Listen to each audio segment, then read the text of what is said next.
Mas, Sérgio, sua missão não acabou, não. Você também vai fazer hora extra hoje, porque agora é hora de você conversar com Maurício Bellinello no mercado de commodities.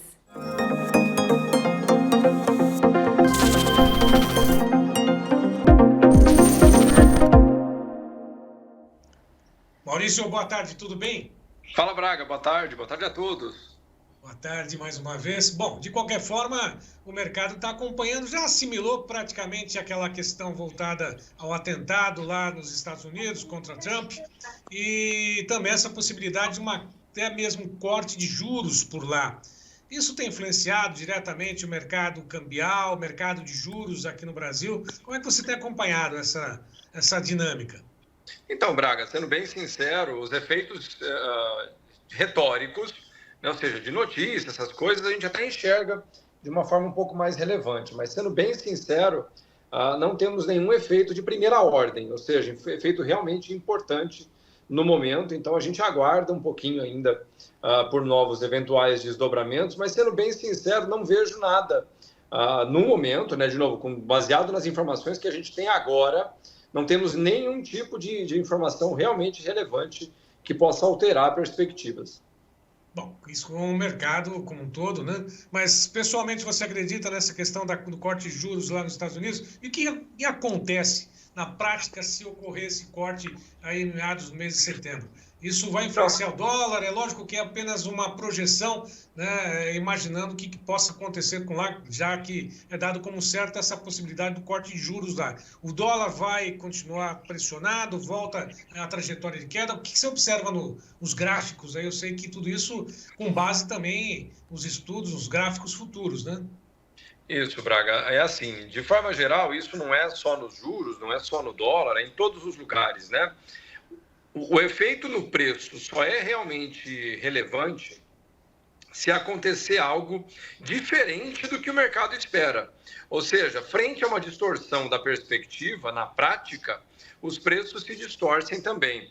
A perspectiva de queda de juros nos Estados Unidos não é nova.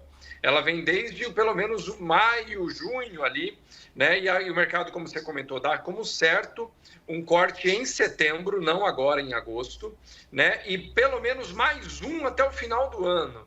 Porém, Braga, se você olhar a curva longa, ou seja, avaliar o que o mercado precifica mais à frente, a perspectiva é que até o final de outubro de 25, os juros nos Estados Unidos vão estar perto de 3,75. O que isso significa, Braga? Sim, o corte de juros deve começar esse ano. Eu ainda acho que não deveria, porque a situação nos Estados Unidos não sinaliza de que estamos tranquilos o suficiente para ter corte. Agora, ainda que os cortes iniciem, eles vão ser num ritmo muito lento mesmo, ou seja, vai cair, vamos arredondar, 1,5% em um ano e meio, é o que se estima. Então, o que acontece?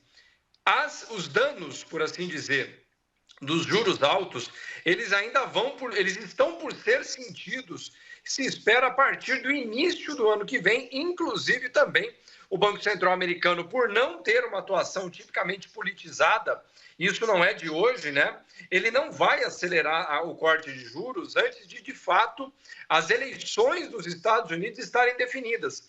Então, ninguém espera uma oscilação grande. Agora, para além dessa conversa, o dólar também não deve ter nenhuma mudança ou um cavalo de pau, por assim dizer, na perspectiva, eu espero, antes do início do ano que vem. Por quê, Braga? Normalmente, o que a gente chama da inversão da curva de juros, ou seja, a taxa de juros paga no curto prazo, taxa básica de juros, hoje ela paga mais do que a taxa de juros de 30 anos. E isso é algo muito, muito incomum. Normalmente, quando a taxa de juros de longo prazo volta a pagar mais do que a taxa de curto prazo, desde 1921, isso não é a minha opinião, tá? Todas as vezes que isso aconteceu, desde 1921, 103 anos, todas as vezes isso veio seguido por uma recessão dentro do mercado americano. Então, até isso já é precificado e, nesse sentido, caso isso ocorra, normalmente o dólar perde valor ao longo do tempo. Então, esse cenário de mudança de comportamento de preços nos Estados Unidos, primeiro, ninguém espera que aconteça em 2025. Na verdade, a minha projeção mais otimista hoje é final do primeiro semestre de 25. E se isso acontecer, normalmente vem no histórico desde 1921, por queda no mercado de ações dos Estados Unidos e queda no valor do dólar também. Vamos aguardar.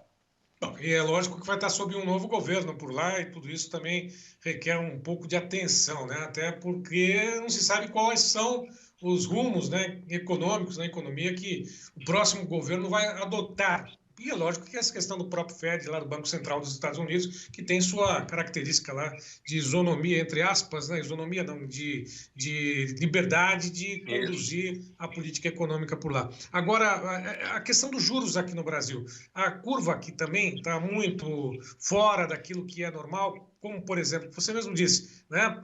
Tá mais alta lá nos Estados Unidos, os juros estão mais altos agora do que daqui 30 anos, não é isso? E aqui no Brasil, como é que está a situação?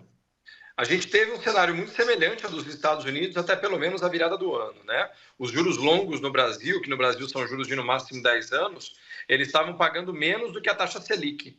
E a gente por assim brincando, né, desinverteu a curva há mais ou menos uns 6 meses atrás. Tá? E não à toa a Bovespa caiu nesse mesmo período, né? E o dólar subiu, que no nosso caso é um movimento típico, né? Então, assim, agora a nossa curva já está o que a gente chama de uma curva normal, juros longos pagando mais do que o juro curto, a Selic. Porém, não existe por hora, nenhuma pressão de elevação de juros no Brasil de novo pela Selic. Tem lá um residual de carrego, que a gente chama até o meio do ano que vem, mas ninguém espera que o Banco Central brasileiro volte a elevar juros agora, né? Então, assim, por enquanto, Braga, e detalhe, só para comentar isso também, isso não é novidade, tá?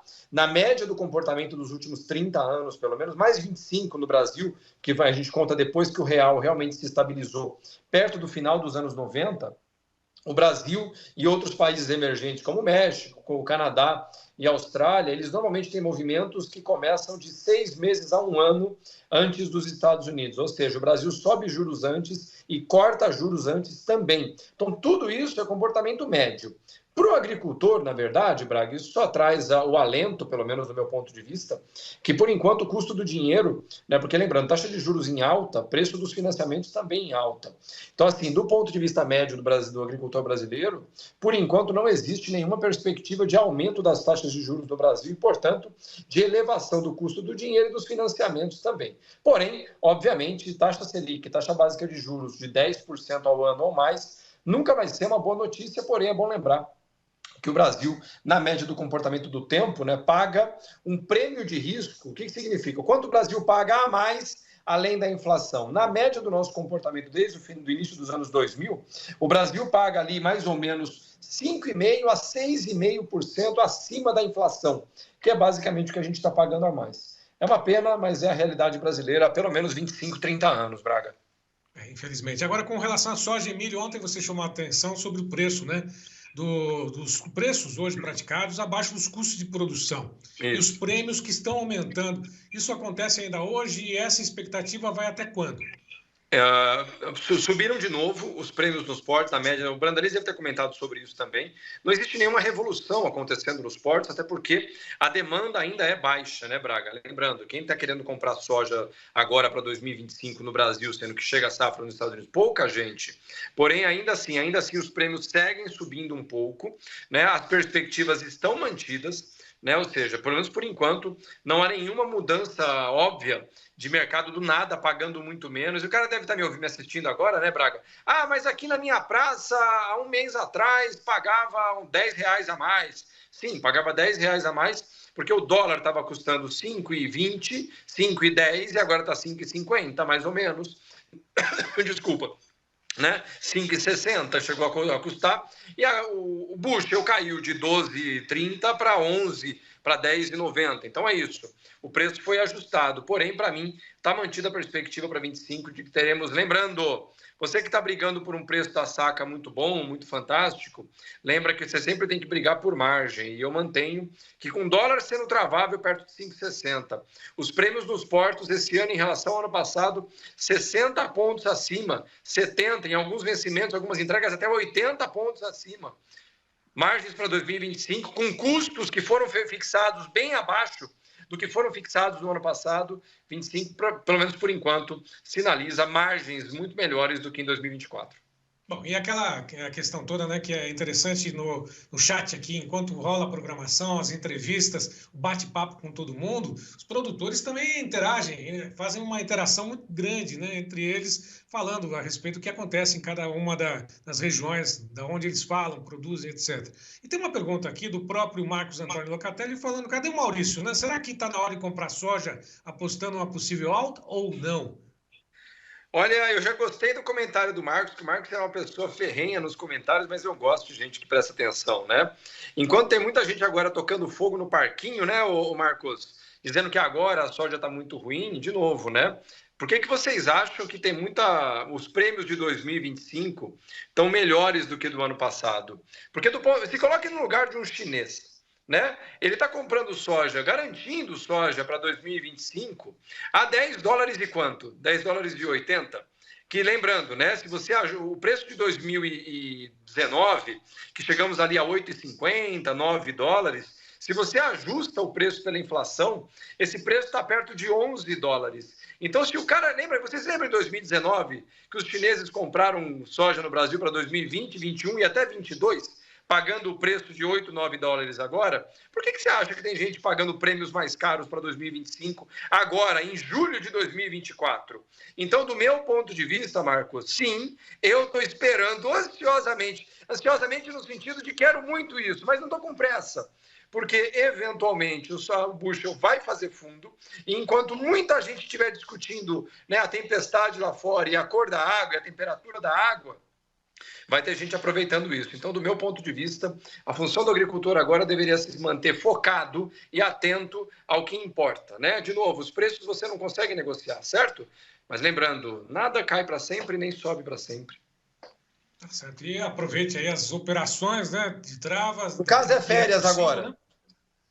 Oi? No caso é férias agora. Férias agora. Esperar agora. Agora não tem movimento nenhum. Fica paradinho ali, tira férias e acabou, não é isso? Isso mesmo, Braga, né? Dia de comprar você compra, dia de vender você vende, dia de pescar, pega as traias e vai pro rio. E hoje é dia de tomar café também, né? Aproveitar, tomar um cafezinho, ficar só observando o mercado como um todo e vamos em frente. Maurício, um abraço para você. Até a próxima. Fique com Deus, Braga. Ótima tarde a todos.